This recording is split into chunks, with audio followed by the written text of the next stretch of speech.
أتوب إليه ولا حول ولا قوة إلا بالله العلي العظيم.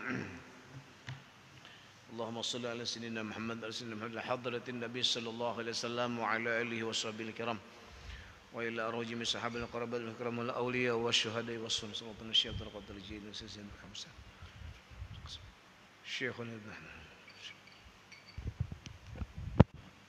شيخنا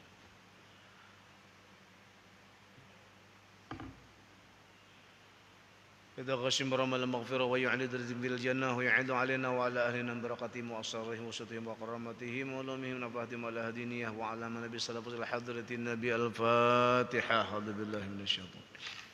بسم الله الرحمن الرحيم. الحمد لله رب العالمين الرحمن الرحيم مالك إياك نعبد وإياك نستعين اهدنا الصراط المستقيم صراط الذين أنعمت عليهم غير المغضوب عليهم ولا الضالين آمين.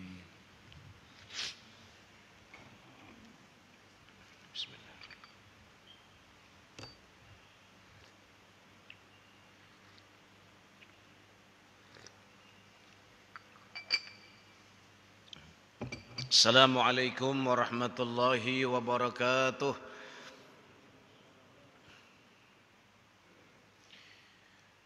A'udzu billahi minasy syaithanir rajim. Bismillahirrahmanirrahim. Alhamdulillahi rabbil alamin.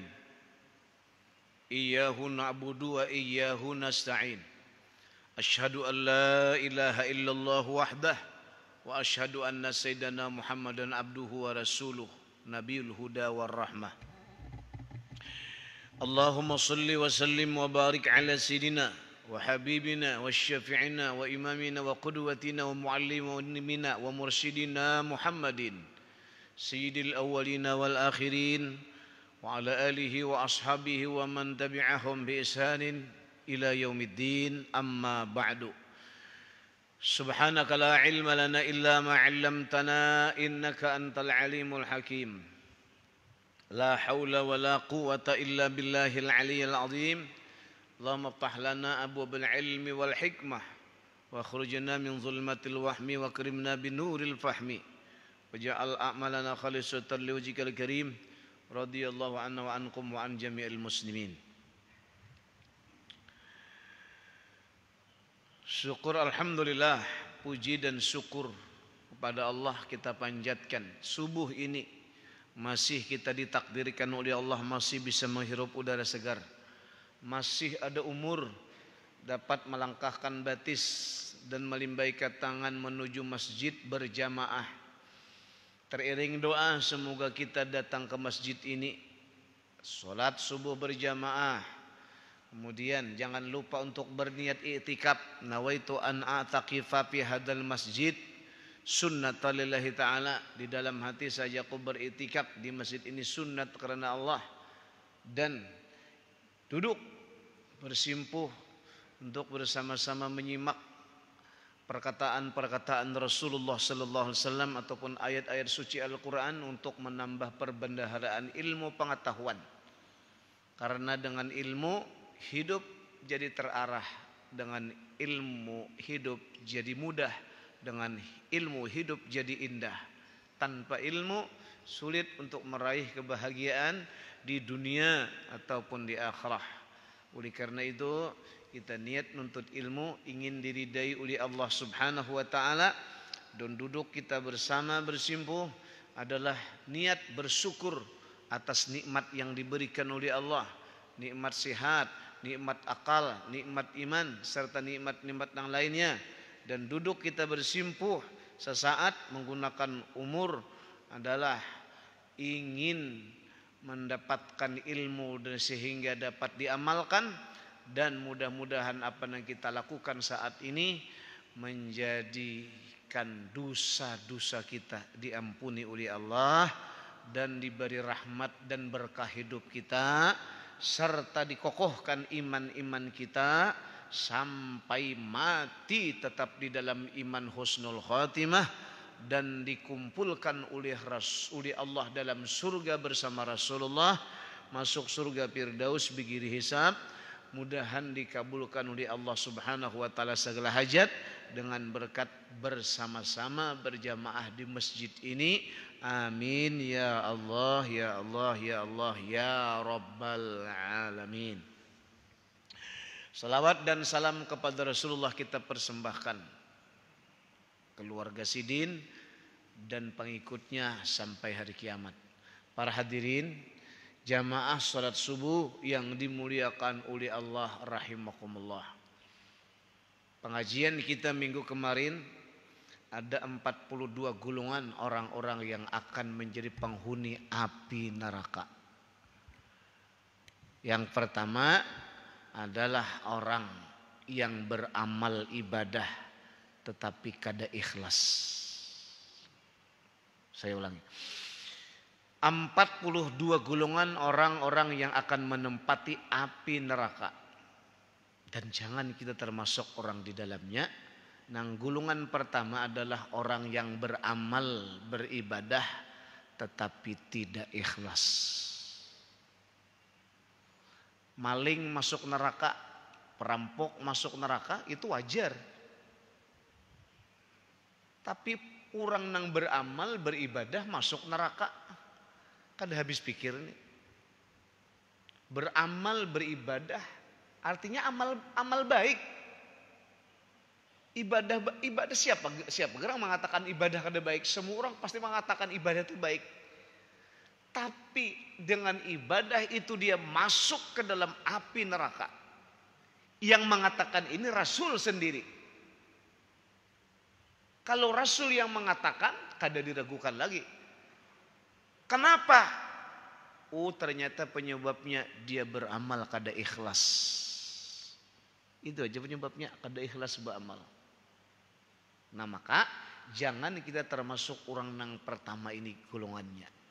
Nah oleh karena itu ujar orang ahli hikmah, diperlukan amal itu supaya dia selamat 4 macam. Diperlukan amal itu supaya selamat 4 macam. Diperlukan ibadah itu supaya selamat 4 macam. 1. Ibadah itu mesti dengan ilmu. Kada bisa kada, ibadah itu pasti harus dengan ilmu. Bila kada berilmu, ibadahnya pasti salah. Bila kada berilmu, ibadahnya pasti rusak. Bila kada berilmu, ibadahnya kada diterima oleh Allah. Maka dari itu wajib menuntut ilmu agama setiap orang. Bini, laki, anak, cucu, minantu wajib menuntut ilmu. Kada cukup saikung aja nuntut ilmu. Anu aja lah bapakmu ya kamu aja nuntut ilmu, aku mewakilkan aja lan pian. Kada bisa. Anu aja nah anak kai kamu aja nuntut ilmu ke masjid, aku di rumah aja guring. Ya ora iso. Nah, masing-masing semua harus nuntut ilmu. 1, 2. Supaya amal selamat nang kedua dibutuhkan niat. Niat puasa berniat, sembahyang berniat, wudu berniat, orang bersedekah niatnya ada, naik haji, orang umrah, zikir, semua ibadah harus diawali dengan niat. Innamal a'mal binniat. Nah, 3. Supaya amal ibadah selamat diperlukan sabar. Kada bisa kada. Setiap orang beribadah harus sabar. Apa sabar dalam beribadah? Ia walaupun susah, sulit, berat, dia tekuni. Sabar. Sembahyang mun kada sabar, ya sembahyangnya laju. Sembahyang laju, kada sabar karena. Nah, maulah baik ibadahnya, kada mau. Naik haji, mun kada sabar. Baca Quran, kalau kada sabar, kada akan bisa baik, kada akan bisa benar. Baca Yasin, mun kada sabar, kada bisa benar. Harus dalam beribadah itu diperlukan sabar. Sudah kita membahas masalah sabar. Nah yang terakhir, amal ibadah supaya selamat. di akhir dengan ikhlas tujuannya. Tujuannya karena Allah, tujuannya ridha Allah. Orang memujikah, kadakah, kada ada urusan. Orang tahukah, kadakah, no problem. Orang memuji, menyanjung, mencelakah, kada ada persoalan. Tujuanku hanya ridha Allah, mudahan diridai Allah, mudahan diberi pahala oleh Allah. Engkau ya Allah semata tujuanku beribadah. Nah, ikhlas dengarannya. Bila tujuannya, targetnya hanya untuk Allah, agar diridai oleh Allah, agar dapat pahala dari Allah, berarti nangarannya orang itu ikhlas di dalam beribadah. Maka bila terkumpul 4 macam ini dalam beribadah, ibadah itu akan diterima selamat di sisi Allah Subhanahu wa taala. Sudah kita tinggalkan pembicaraan masalah itu, karena itu sudah kita bahas minggu kemarin. Sekarang masuk gulungan yang kedua yang akan masuk ke dalam api neraka adalah orang yang menzalimi makhluk Allah. Yang kedua gulungannya, orang yang menzalimi makhluk Allah. Kucing termasuk makhluk Allah. Nah, bukan hanya manusia ini zalimi tak? Kucing makhluk Allah. Manusia sudah nyata.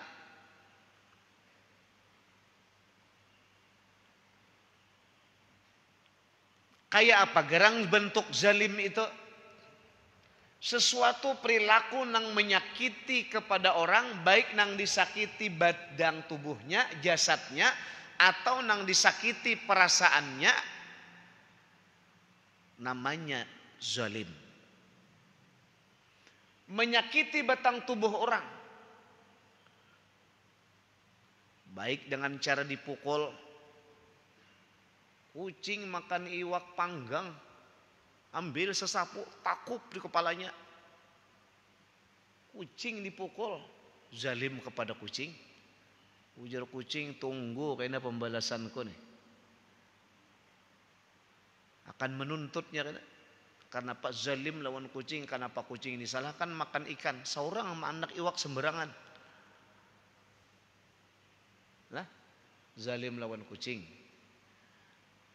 menyakiti, baik dengan cara melukai orang, baik dengan cara menumpahkan darah, dengan cara membunuh orang, atau menyakiti bentuk perasaan orang, dipitnah,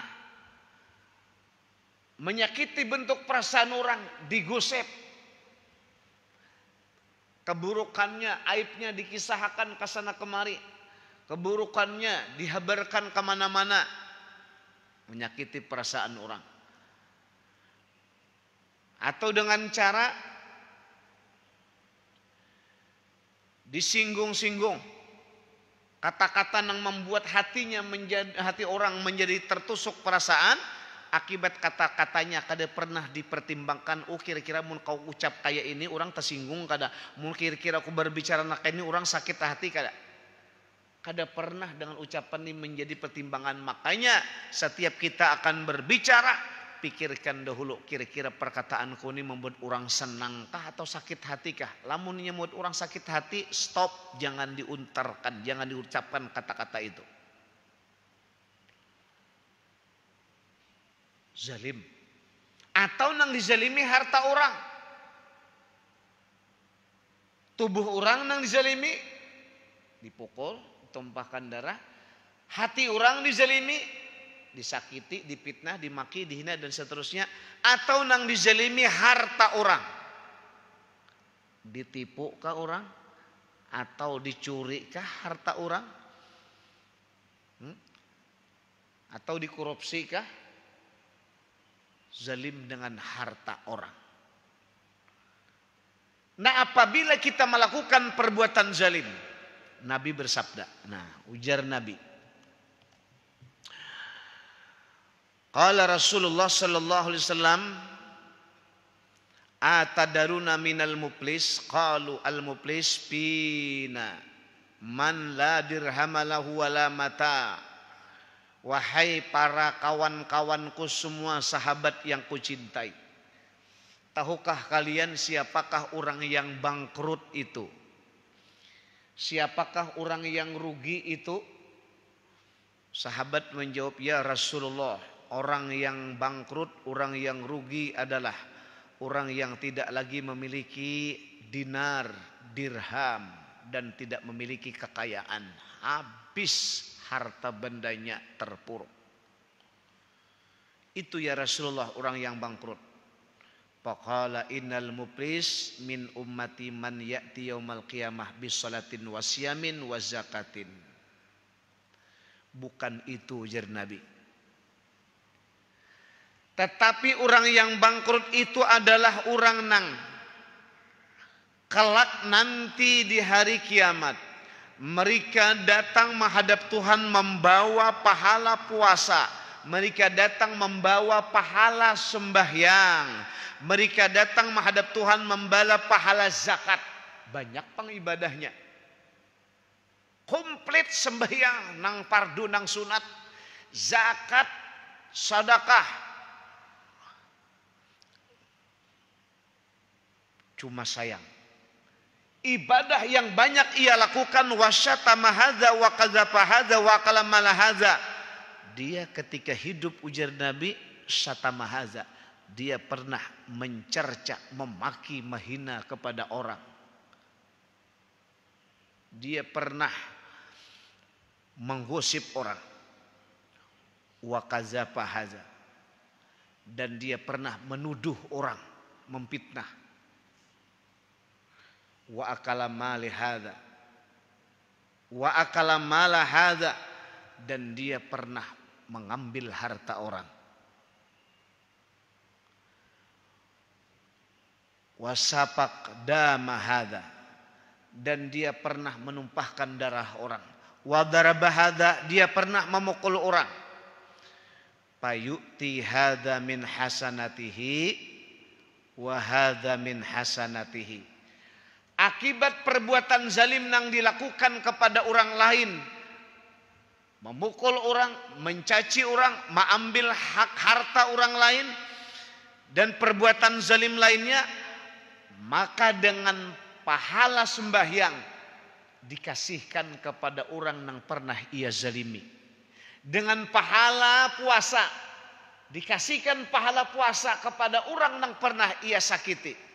Dengan pahala zakat tadi dikasihkan kepada orang yang pernah ia pukul.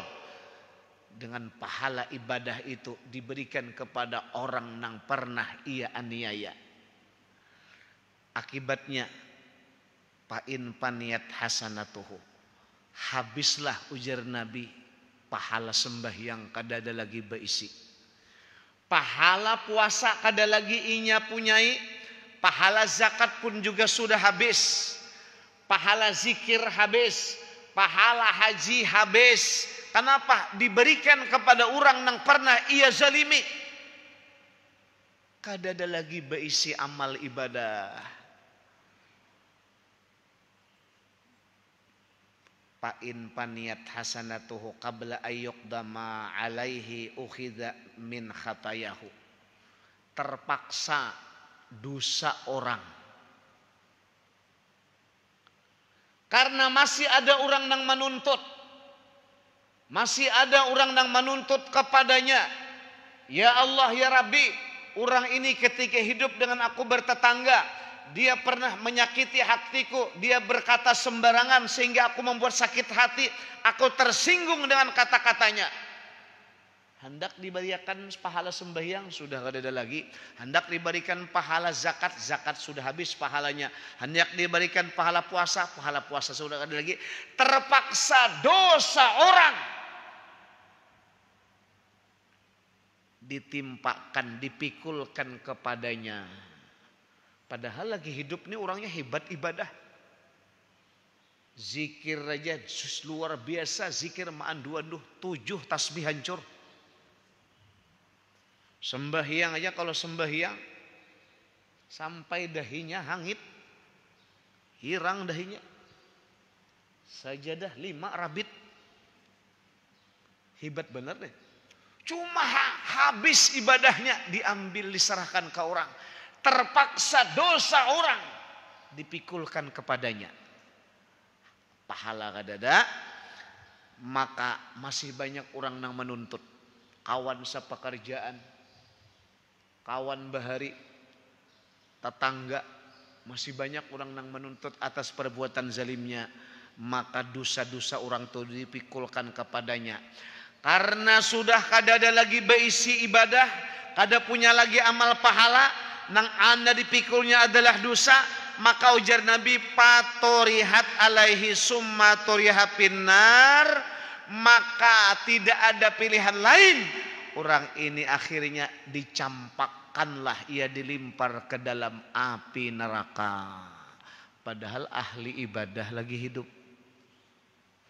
Apa penyebabnya? Tidak ada lain kecuali karena ada perbuatan zalim kepada makhluk Allah, kepada orang lain ketika hidup di dunia. Nah maka yang kedua gulungannya adalah penyebab masuk ke dalam api neraka karena perbuatan zalim, maka jauhilah perbuatan zalim ini. Nah jadi walaupun orang itu sudah lengkap ibadahnya, namun ada perbuatan zalim, kada kawajo masuk surga, masuk ke dalam api neraka kelak. Sekarang ayo pang dirasa-rasa, ada juakah aku nih zalim lawan orang? Ayo pang diingat-ingat, diganang-ganang, dipikirnya adakah pernah? Lamunnya ada diingatkan nih perbuatan zalim. Arti zalim itu sesuatu yang menyakiti orang, baik perasaan orang nih sakiti, atau batang tubuh orang, atau merugikan harta orang. Zalim karena coba pang diingat-ingat, adakah kadakah? Amunnya ada pang kayak Pak Guru. Bahari guru aku sandal orang ku ambil. Zalim karena kok. Dahulu guru orang pernah ku tempiling sampai inya masuk sembalit ke dalam parit. Zalim karena aku guru dahulu pernah memfitnahinya, zalim karena. Aku dahulu sering membicarakan, mengisah aib keburukan rumah tangganya, zalim karena. Nah diingat-ingat. Nah kalau inya memang ada perbuatan zalim, kita masih hidup dan orang yang kita zalimi masih ada, belum terlambat untuk memperbaiki. Ayo datangi, minta maaf, minta halal kepada yang bersangkutan. Cil atau Julak, aku ini datang kepada Piani ingin berterus terang, minta rida dan minta halal Julakai. Nangapa gerang Yersidin? Kalau Julak pian bahari rancak hilang sandal. Yersidin. Nah sandal pian hilang tuh Julak kayak apa? Aku nang dahulu tuh mau ambil bangsat Yersidin ini. Nah lamun sidin kelihatan pindah kancang, sidin nih kita hendak minta maaf, perhitungan kita mun kita minta maaf sidin kada memaafi kancang bakalan sidin misalnya menempiling lawan kita. Nah kaina dahulu minta maafnya, perhitungkan nunggu sidin hendak manti aja. Pindah sakit-sakitan sana datangi sidin. Napa pian Julak sakit kah? Sidin sakit apa pian? Karena corona sidin. Nampas aku pendek nah. Asalnya rasa kada panjang umur. Nah, mun sudah sakitnya sadang didatangi. Soalnya mun sudah sakit ini kada mungkin lagi nih hendak menempiling kok. Minta maaf cilah, Julak lah minta rida, minta halal. Aku juga sidin ikhlas dunia akhirat, Julak lah sandal pian bahari nang hilang tuh rancak kalau Paulun mau ambil, kada papa rida, aku ikhlas, sudah hendak mati. Artinya kalau kita hendak meminta maaf, minta halal itu lihat situasi. Mun pisau dicabut sidin, jangan dulu. Kita pernah mengganggu anak sidin, anak julak bahari ini. Pernah mengganggu anak sidin, kita pacari anak sidin, bahkan kita macam-macami anak sidin. Mun mengaku sekarang nggak bisa timpas sidin, jangan dulu. Tunggu situasi nang pabila kira-kira nang bisa sidin memaafkan. Karena mun berterus terang sekarang ini bisa bematian. Mun berterus terang sekarang minta maaf nih bisa mendatangkan bahaya, bisa maamuknya. Nah, tunggu dulu, lihat situasi apabila nang kira-kira kita munnya minta maaf, sidin memaapi.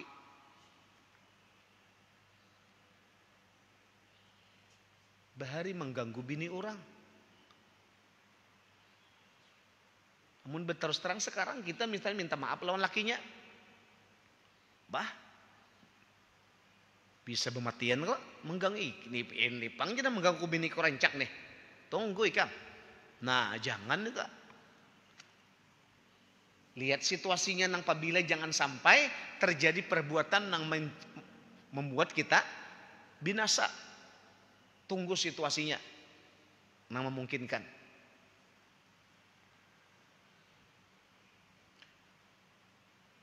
Karena apabila kita kada minta maaf, mun kita kada minta halal atas zalim perbuatan yang kita lakukan kepada orang, bisalah Tuhan mengampuni. Kada bisa, karena itu kaitannya dengan manusia. Kaitannya dengan makhluk. Harus kita minta maaf, minta ridha, minta halal lawan orang yang bersangkutan. Kayak itu juga bini lawan laki, laki dengan bini sama. Bisa saja laki berbuat zalim kepada bini, atau bini berbuat zalim kepada laki. Nih, jangan dikira laki dengan bini, bini dengan laki itu kada ada perbuatan zalim. Bisa, bahkan sering. Kenapa? Karena orang yang sangat dekat. Sangat dekat, bini dengan laki-laki dekat lah. Bahkan ini bisa sering terjadi perbuatan zalim. Bini kah zalim dengan laki atau laki kah zalim kepada bini? Contohnya, laki zalim kepada bini, contohnya.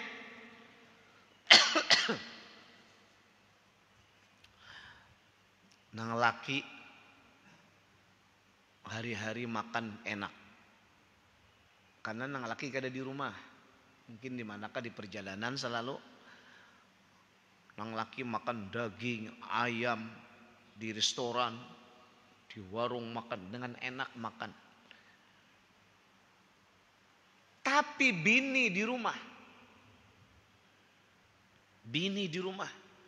Seorang makan nyaman, nang laki enak, hari-hari makan nang serba mewah, nang bini makan di rumah makan kangkung sebulanan. Zalim namanya. Mestinya apa nang dimakan oleh suami, itulah nang dimakan oleh istri. Baru kada zalim. Munnya bini menuntut, itu kanalah kita. Ujian nang bini, aku bapamu kada rida nah.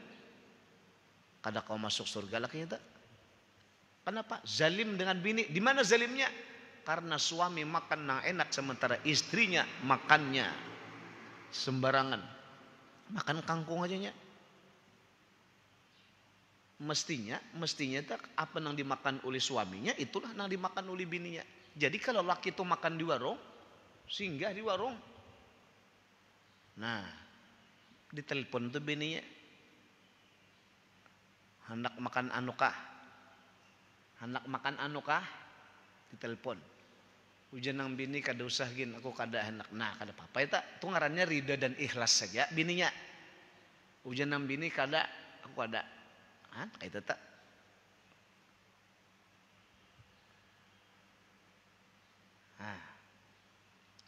Kecuali lagi bininya ditinggali uang di rumah, Anda terserah mau hendak nuker apa kah, makan apa kah terserahmu. Aku kayaknya makan di sana, aku makan di warung, aku makan ini. Nah, iya.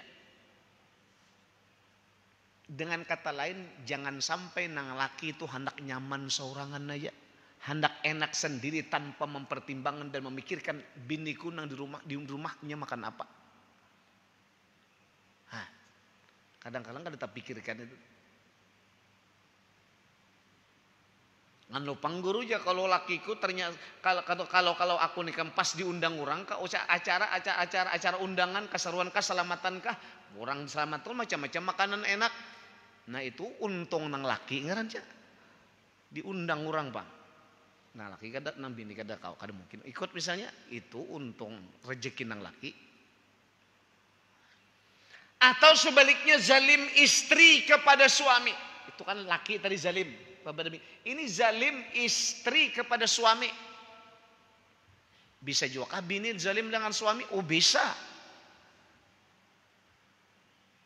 Apa bentuk zalim istri kepada suami?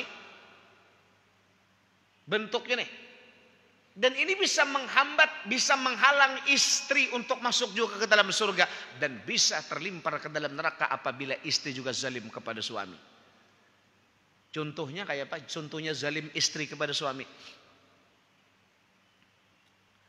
Contohnya zalim istri kepada suami.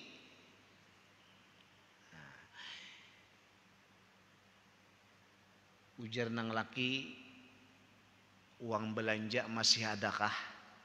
Habis. Padahal masih ada disimpaninya di buah bantal. Nah, kada jujur dengan lakinya, kada jujur dengan laki, zalim ngarannya. Atau kada melayani dengan laki tidak dengan semestinya. Bini kada melayani laki tidak dengan semestinya, zalim ngarannya. Nang laki masuk ke dalam kamar berdahulu, nang bini masih aja nonton TV di luar. 4 kali nang laki batuk dalam kamar, nang bini masih aja nonton TV di luar. Nah, kada menunaikan hak laki. Ujar Nabi, idza da'atir rajulu imra'atan ila firashihi. Apabila seorang suami mengajak kepada istrinya kepada tempat tidur, Pak Abad, ternyata istrinya kada mau. Pabata gadbanun alaihal malaikat. Pabata gadbanun, maka malam itu suaminya kada nyaman hatinya. Kenapa? Kada dilayani oleh istrinya.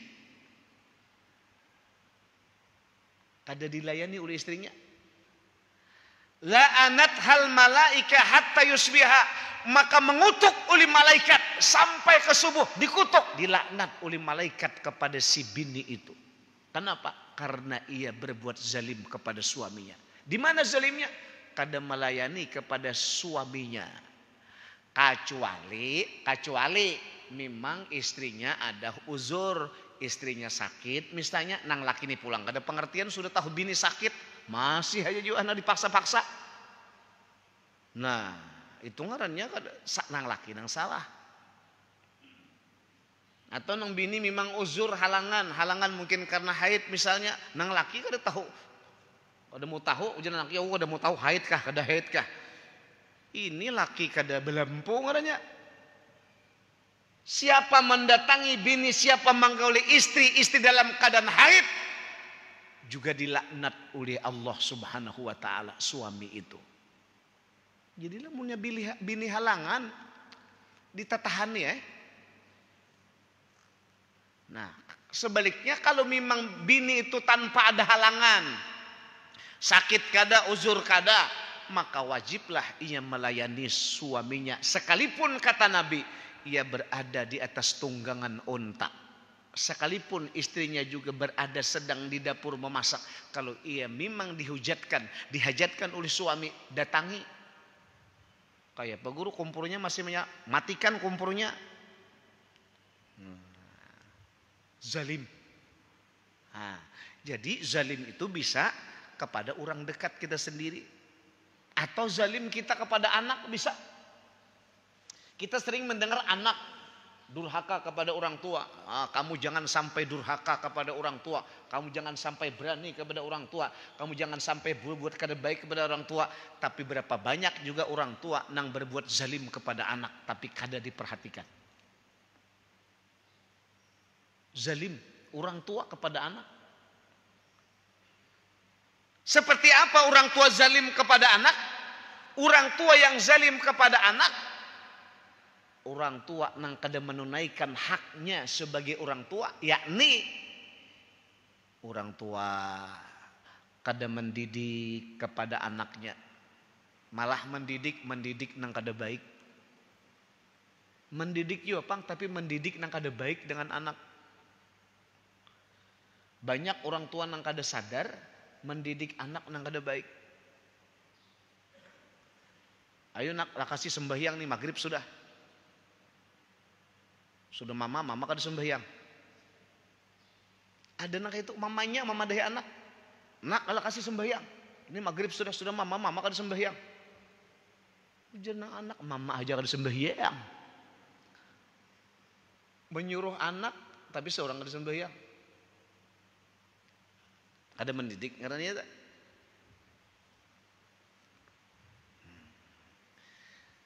Zalim kepada anak, haknya kada dipenuhi, inya kada diberi nafkah, kada diperhatikan. Sejak kecil bertambah banyak anak itu ditelantarkan oleh orang tua, pendidikannya, nafkahnya, sehingga anak ini terpaksa umpat numpang dengan orang. Ini kadang-kadang terjadi karena orang tua dengan orang tua, suami istri ini terjadi cekcok, sehingga rumah tangga retak antara suami dan istri, lalu anak jadi korban, anak terbengkalai. Ini sering terjadi di pondok tenah. Di pondok itu ada di pesantren kami tah. Jadi begitu dimasukkan anaknya ke pondok, nah kemudian orang tuanya ini terjadi gunjang ganjing dalam rumah tangga, akhirnya pisah, anak dipisah, orang tua pisah, suami istri. Karena memang itulah hidup rumah tangga ini. Kada selamanya utuh hidup di dunia. Itulah cobaan ujian penuh dengan badai gelombang. Macam-macam cobaan ujian, lalu suami istri ini pun akhirnya pisah. Nang jadi korban anak. Nah, begitu si anak tadi orang tuanya cerai, seminggu kada dijenguk, sebulan dikirimi kada. Nah anak ini menangis di pondok. Kesiannya anaknya. Nah, jadi kurbannya. Jangankan bayar iuran SPP, untuknya belanja kasih hari-hari aja. Kena kawan. Nah, siapa tanggung jawab siapa nih? Walaupun suami istri itu sudah cerai, kalau istri ada bekas istri, kalau suami ada bekas suami, kalau anak adalah bekas anak. Itu bekas anakku jar adalah. Kada ada. Walaupun cerai suami istri, anak tetap anak, tanggung jawab tetap. Anak jangan sampai jadi korban. Anak lahir terlantar luntang lantungnya. Nah, ini zalim mengenai.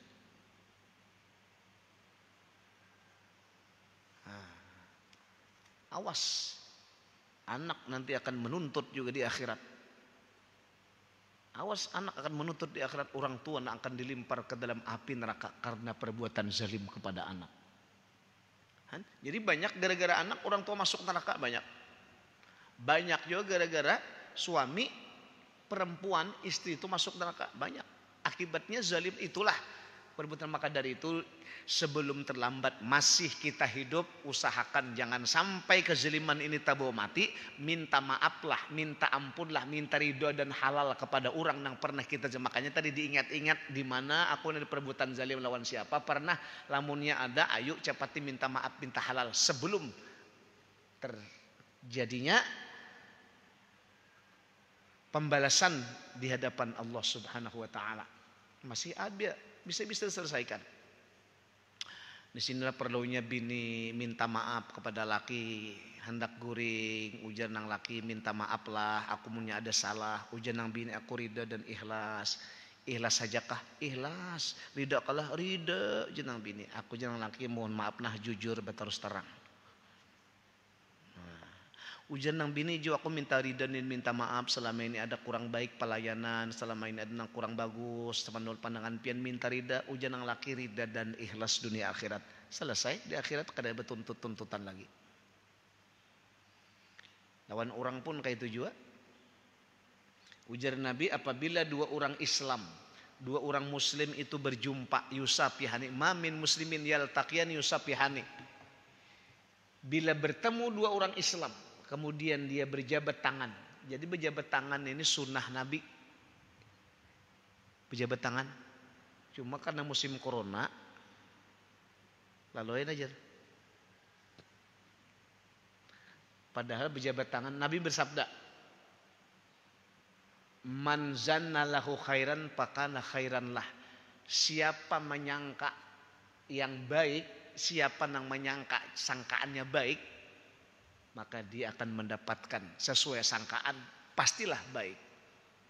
Jadi kalau orangnya sehat aja, orangnya berada di tempat aja, ayo bersalaman, sunnah Nabi, baik. Baik tak? Lain halnya memang orangnya penyakit ada, memang orangnya karena corona, memang misalnya. Nah, ayo aja kita mengambil jarak. Kamu nang kita orangnya sigar bugar sehat tuh aja sangka baik aja. Hadis Nabi maka pasti baik. Pakai sunnah Nabi salaman. Kenapa? Ujar Nabi, apabila dua orang muslim berjumpa, dia yusafihani berjabat tangan. Sebelum dia berpisah nang dua orang Islam ini, maka dosa-dosanya itu pun berjatuhan dari jemarinya seperti jatuhnya daun-daun yang kering daripada tangkainya. Guguran dosa-dosanya. Dosa lawan orang tadi. Sunat. Jadi berjabat tangan itu bukan hanya bukan adat kebiasaan kita sebagai keseharian, bukan. Itu Nabi yang melajari. Sunat yusafihan ini, musafahah, berjabat tangan. Untuk apa? Menggugurkan dosa terhadap orang agar hilang perasaan dendam, dengki dengan berjabat tangan dan saling mendoakan. Sunnah Nabi itu, arti sunnah Nabi, Nabi mengajarkan. Nabi mengajarkan. Nah, lain halnya memang orang ada isi penyakit, misalnya penyakit yang menular tadi. Nah, jadi kita akan dosa bersalaman. Namun orangnya bagus-bagus saja, sehat, sigar, bugar, sangka baiknya baik. Hadis Nabi. Man zanna lahu syarran fakana syarran lah. Siapa menyangka nang kada baik, ujar Nabi, siapa nang menyangka kada baik, maka kada baiklah yang akan terjadi kepadanya. Nah, jadi sangka baik aja.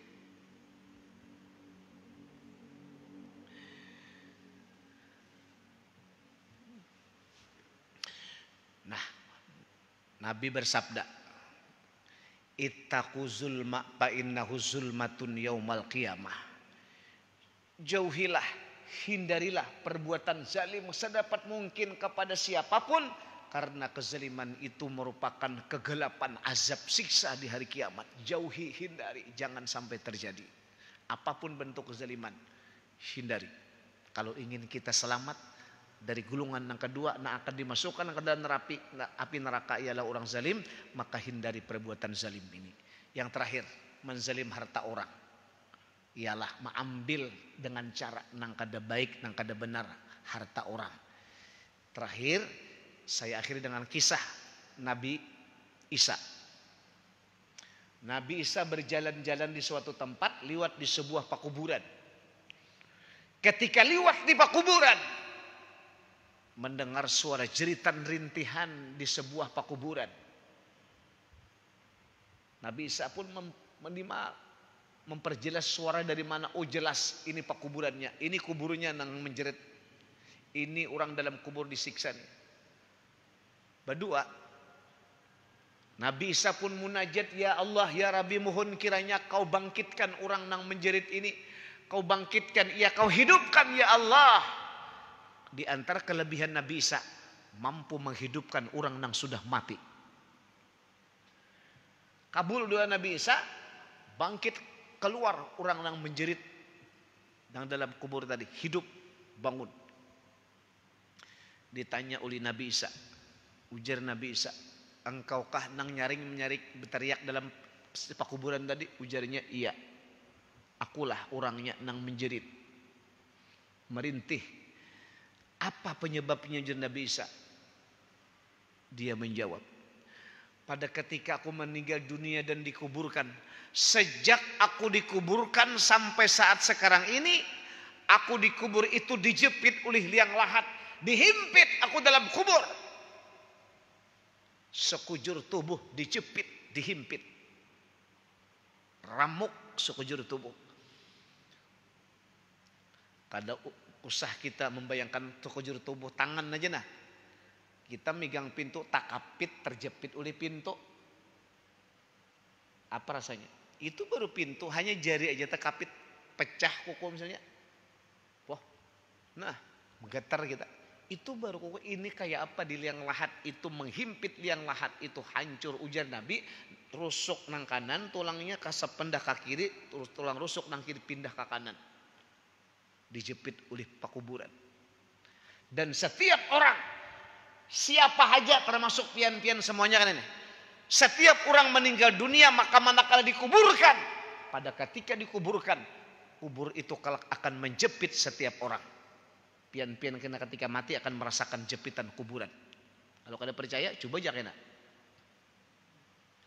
Cuma ujar Nabi, jepitan kubur kepada orang yang beriman dan beramal saleh, jepitannya itu persis seperti seorang ibu merangkul dan memeluk kepada anaknya dengan penuh belayan dan kasih sayang, satu kehangatan dan kesenangan dan kegembiraan. Jadi nikmat kubur, termasuk nikmat kubur adalah jepitan kubur bagi orang yang beriman dan beramal soleh.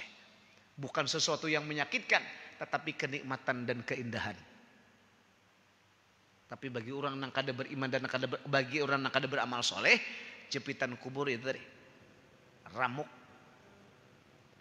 Ujar Nabi Isa, apa penyebabnya kau dijepit sedemikian dahsyat dalam kubur sehingga sampai sekarang kau merasakan derita jepitan itu, apa penyebabnya?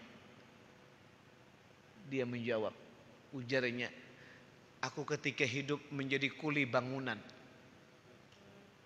Aku bekerja sebagai kuli bangunan. Ketika aku bekerja, asik bekerja, lalu aku makan. Setelah makan, aku ambil satu ricih kayu orang. Aku ambil satu ricih kayu orang di bangunan itu tadi. Kugunakan untuk menguit, membersihkan sisa-sisa makanan yang ada di celah-celah gigi.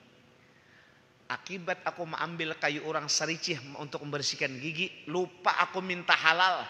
Aku kada minta izin kepada ampunnya. Aku ambil begitu saja. Akibat itulah aku sekarang disiksa oleh Allah Subhanahu wa ta'ala dalam kubur sampai sekarang ini. Mengambil sericih aja ampun orang kayu. Sericih itu nang kayu bilah kurik api aja. Mengambil pun orang kada minta halal. Nang kaya itu siksanya. Kayak apa pun orang sapuhunan kayu ditabang. Kayak apa itu? Kayak apa pun orang kalau duit orang ratusan juta dikorupsi misalnya,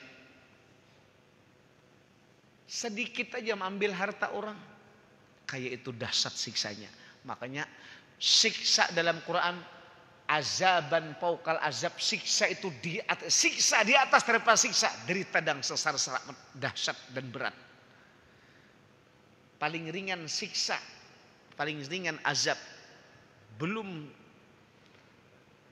seberapa. Paling ringan ketika orang tua menginjak sebiji kerikil aja. Sebiji kerikil bara api itu sudah melepuh dan melilih otak dan kulit daging.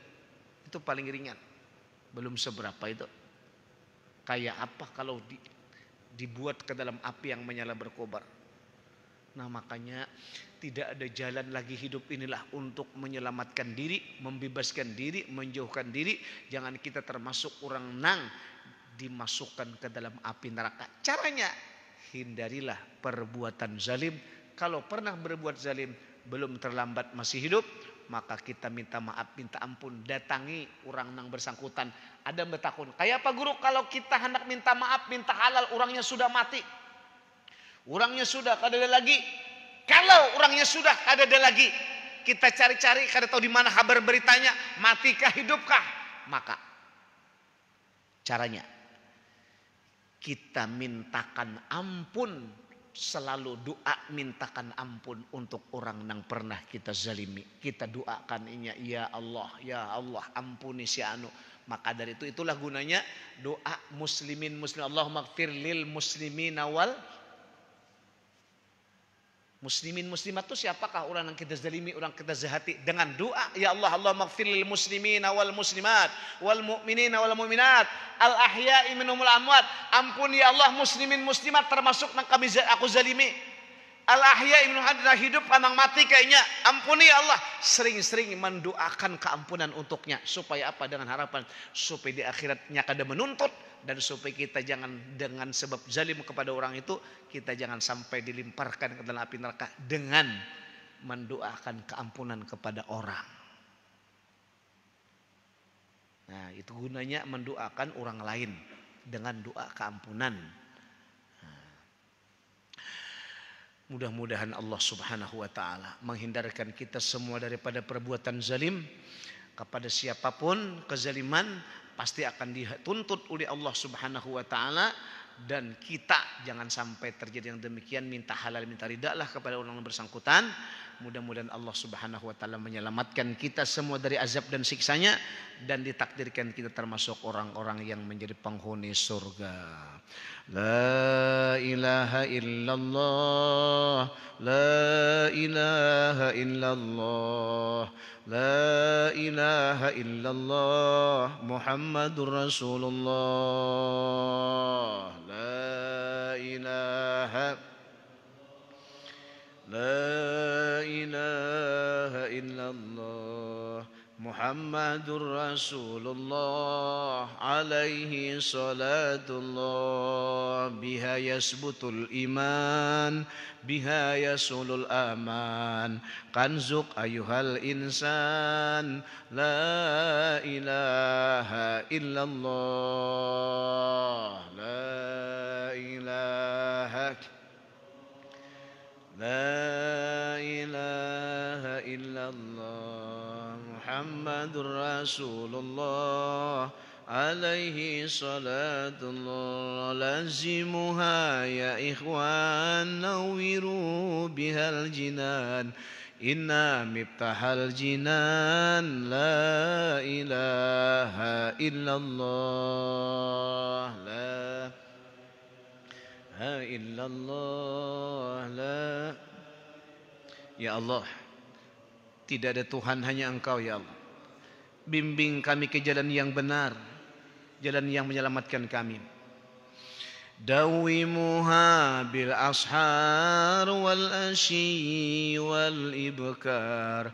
Tastamidu min anwar. La ilaha illallah, La ilaha illallah. Wahai Allah, ketuklah hati kami agar senang berbuat yang baik dan benar, menjadi orang-orang yang soleh dan solehah. Hiya ni'matul uzma, hiya muhamul asna. Laisa tubqi alama. La ilaha illallah. Ya Allah, Kaulah yang memberikan petunjuk hidayah agar kami menjadi orang-orang yang baik dan benar. Selamatkan kami semua dari fitnah dunia yang sering mencelakakan dan menjerumuskan. Lazimuha ya ikhwan,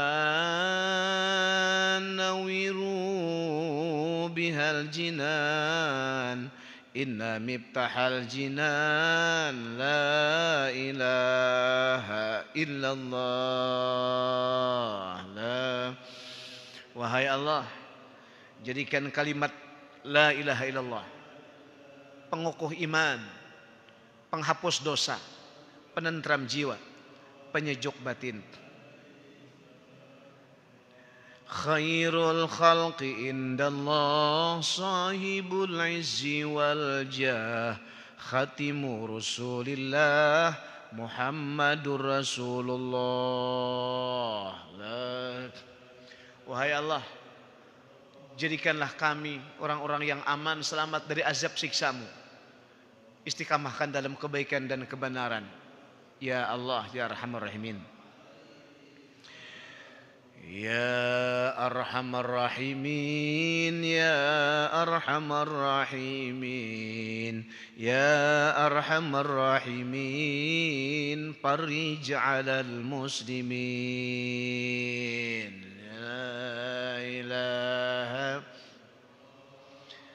La ilaha illallah Muhammadur Rasulullah alaihi salatullah. Amin ya Allah. Bismillah. Alhamdulillah. Allahumma sholli ala sayyidina Muhammad wa alihi washabihi ajmain. Wahai Allah yang mengetahui lahir batin kami, kalaulah selama ini ada perbuatan zalim kepada yang kami lakukan dalam hidup ini, hanya Engkau ya Allah yang menyelamatkan kami atas perbuatan zalim itu kepada siapapun. Bimbinglah kami agar selalu terenyuh hati untuk minta ampun dan maaf kepada orang yang bersangkutan. Dan kepada siapapun ya Allah orang yang pernah kami lakukan kezaliman, keburukan, jangan biarkan kecuali Kau selamatkan, Kau hindarkan kami ya Allah dari azab dan siksa. Ya Allah yang menggenggam lahir batin kami, jiwa dan raga, janganlah Kau biarkan kami terlena dalam keburukan dan kesalahan. Bimbinglah kami ke jalan orang-orang yang saleh, jalan orang-orang yang aman dan sentosa. Wahai Allah yang menggenggam lahir batin kami, janganlah Kau biarkan kami atas segala perbuatan dosa dan maksiat. Jadikanlah dosa dan maksiat itu Kau lebur, Kau hapus atas segala macam perbuatan yang salah dan keliru. Dengan rahmat kasih sayang-Mu ya Allah, Kau terima doa kami ini. Jadikanlah kami orang-orang yang mendapatkan ridha dari Engkau. Janganlah Kau biarkan kami menjadi orang-orang yang akan celaka dan binasa, penghuni azab siksa api neraka kelak. Kami memang tidak pantas menjadi penghuni surga karena banyak dosa. Tapi kami juga tidak kuat kalau kadal dilimpar ke dalam azab siksa api neraka. Oleh karenanya ya Allah, dengan rahmat ampunan-Mu berikanlah kepada kami. Kau terima taubat-taubat kami. Sampai detik akhir hayat janganlah masih ada dosa di diri ini kecuali diampuni dan dimaafkan, dibersihkan. Ya Allah, ya Rabbana ya Karim ya Arhamar Rahimin, bukankah Kau berjanji siapa yang berdoa akan dikabulkan, siapa yang meminta akan diberi, siapa yang taubat akan diterima. Inilah kami mengemis menengadahkan tangan meminta kepadamu ya Allah. Kami tahu hidup adalah sekadar singgah dan mampir. Azab pasti datang, maut pasti menimpa. Sebelum itu terjadi kepada kami ya Allah, ya Allah, istiqamahkan kami dalam kebaikan dan kebenaran, dan istiqamahkan kami dalam iman dan takwa sampai detik akhir hayat tetap dalam istiqamah dalam iman. Ya Rabbana ya Arhamar Rahimin, ya Arhamar Rahimin, Rabbana taqabbal minna innaka antas samiul alim, tub alaina innaka antat tawwabur rahim. Rabbana atina fid dunya hasanah wa fil akhirati qina adzabannar. Ampuni kami, ampuni ayah ibu kami, ampuni guru-guru kami, ampuni anak-anak kami, ampuni orang yang pernah kami zalimi, ampuni orang-orang yang pernah kami zalimi, ampuni orang-orang yang pernah kami zalimi. Selamatkan semuanya dunia dan akhirat, jadikan termasuk penghuni-penghuni surga. Allahumma rabbana nas'aluka husnul khatimah wa na'udzubika min su'iha. Sallallahu alaihi wasallam Muhammad wa alihi wasallam. Alhamdulillahi rabbil alamin. Ampun maaf lebih dan kurangnya. Subhanakallahumma wa bihamdika asyhadu an la ilaha illa anta astaghfiruka wa atubu ilaik. Assalamualaikum warahmatullahi wabarakatuh.